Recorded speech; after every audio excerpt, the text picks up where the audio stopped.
Good afternoon, everyone. My name is Anya, and I'm 17 years old. Recently, I learned 3 of the most important things in life, and today, I want to share them with you. And so, we begin with the first. Every Sunday, I sit down to have brunch with my friends. And every single Sunday, for a while, I've had a piece of burnt toast, but only halfway. The toaster, for some reason, seemed to have some personal vendetta against me, burning one side of the toast and leaving the other pristinely untoasted. And so every single Sunday, like clockwork, I would do my best to change the settings and make it perfect. Yet, it was always the same. Smoke coming out of the toaster, combined with a very particular smell of burnt toast. Meaning I had to, yet again, resort to the incredibly messy technique of spending like 10 minutes scraping my miserable piece of toast to make it halfway edible, or stick to the literally half-burned toast. One side completely charred black, and the other pristinely white. Equal but opposite, balanced only in their contrast. However, the other day, a Sunday like any other, I decided to have a stare down with the toaster and put an end to the burnt toast once and for all. And so, in a very calculated way, I flipped it around constantly. And this time, my toast was burnt on both sides, not just one, which for regular people would be considered worse. But for me, it was groundbreaking that the toast could ever actually reach a balance and toast both sides equally. Now, fast forward to today, making my stare downs a constant, and making the idea of flipping my toast into a tradition, I now have perfectly golden toast every Sunday. And so, the first thing I learned is the art of toasting bread. The second thing I learned, riding a bike. Now, contrary to popular opinion, riding a bike is not easy and is way too normalized. There are so many variables at play, and as a concept, it is unbelievable how many things you have to do simultaneously to maintain balance. Pedal, move, look forward, sit straight, don't wobble, don't fall, don't embarrass yourself in front of your professional bike riding friends. Stay on the bike. When I first tried to learn this sorcerer skill, I did what seemed to be logical. I tried to find my balance first and then move. Safe to say, it never worked. I would constantly wobble, fall to the side, and give up. But only because I was trying to find my balance first and then move. However, thanks to my amazing mother and the very kind patient worker at the Sunday biking schools in the tilted path of Chapultepec, I learned that the bike had to be rolling and moving before I could ever actually reach any point of balance, which to me made no sense. Because how are you supposed to find balance if you're already moving? The entire concept of riding a bike is that you have to balance to move. However, I soon learned that this was the only advice I need, because a stationary bike falls over every single time. But a bike in constant motion magically stays upright. The wheels create momentum, your body makes constant adjustments, and suddenly, you're balanced. I was waiting to feel balanced before moving, but movement was the balance. So, toasting bread and riding a bike. 2 very practical skills I recently acquired. But the third thing I learned, and the most important to me, was that balance is not something we find in stillness, but is something we create through motion and change. Let me explain what I mean.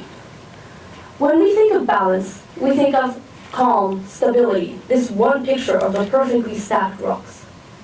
But balance is so much more than that. Balance is what we find in between. Balance is what we create with motion and with change.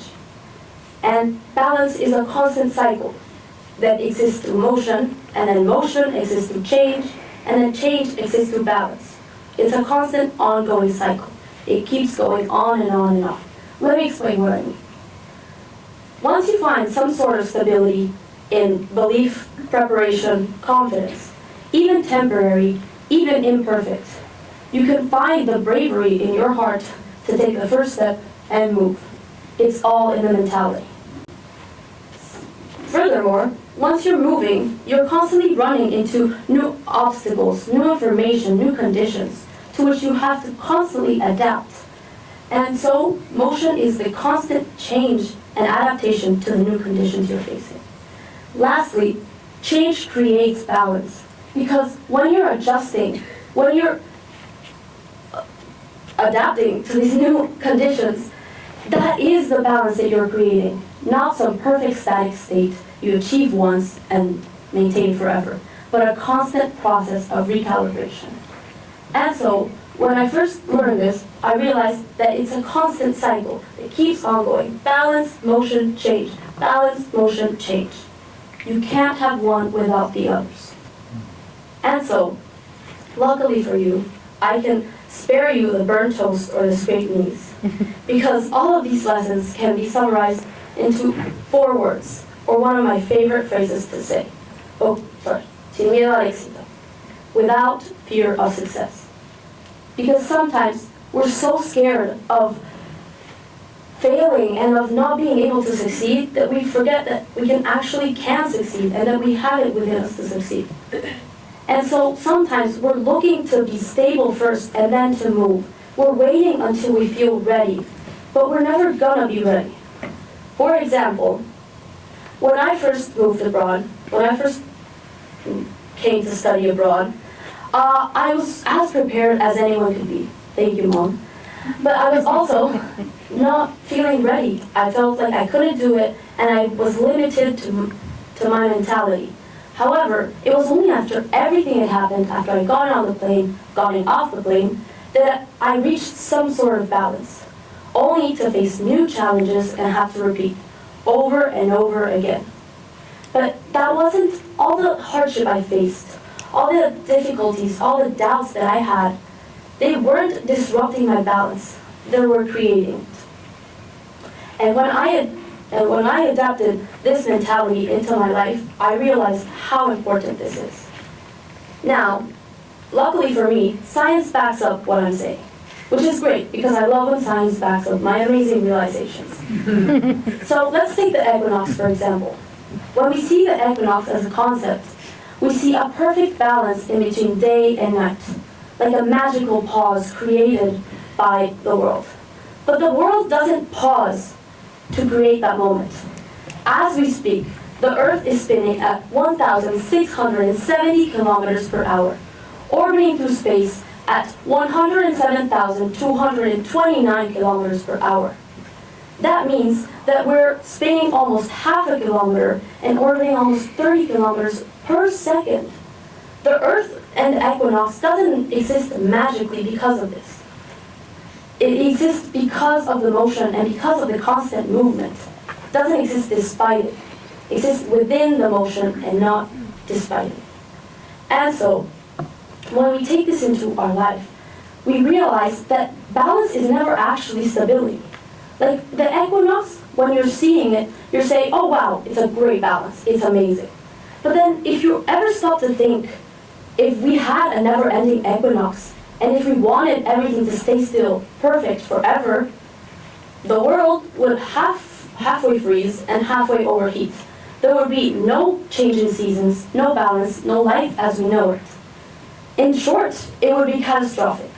So then you'd better hope the Earth never stops moving, even when it feels unbalanced.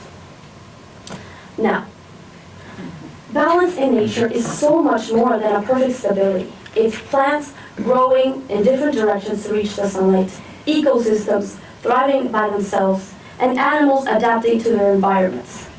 Balance in nature is so much more than a simple and perfect moment. Think about how you're balancing when you're sitting right now. You think you're perfectly stable, but you're not. Your body is constantly adjusting to your environment, contracting muscles, shifting weight, bless you, and constantly in motion. Nothing is ever actually still. Balance in nature is the shifting seasons, the rotating earth, the bite in motion, the bread being flipped around. Balance in nature is so much more. And so, you might be sitting there thinking, Who is this random 17-year-old telling me what to do with my life and how to balance it? What does she know that I wouldn't? And my answer to all those questions is that you're right. Every life is different, every bike carries different weights, and every toaster has its own different settings. However, what I do know is that if you don't set yourself in motion first, you'll never find the balance that you're looking for. Not because you're doing something wrong or not because life doesn't work out for you, but because the balance that you want exists in the motion that you have to go out and find. Balance isn't about saying no to maintain your routine. Balance isn't about sacrificing opportunities to maintain stability. It's not about staying in safety because safety feels stable. Balance is so much more growth, potential, change, constantly repeating everything you do and constantly standing up and up again, even when life throws you to the side, such as my bike. And so, at the end of the day, when you sit here and you think about balance, you can take what I'm telling you into consideration or you cannot. But what I will tell you is that I have faith that once you set yourself in motion, you're gonna find the balance that you're actually always looking for. The balance that you're told that you have to find. And so, stop waiting for the perfect moment. Stop waiting for your bike to magically transport you wherever you want to go. Stop waiting for the toast to magically be unburnt. Stop scraping your toast, and instead, start fighting the toaster. Start learning to ride your own bike. Life has already given you everything you need. Sin miedo al éxito. Thank you.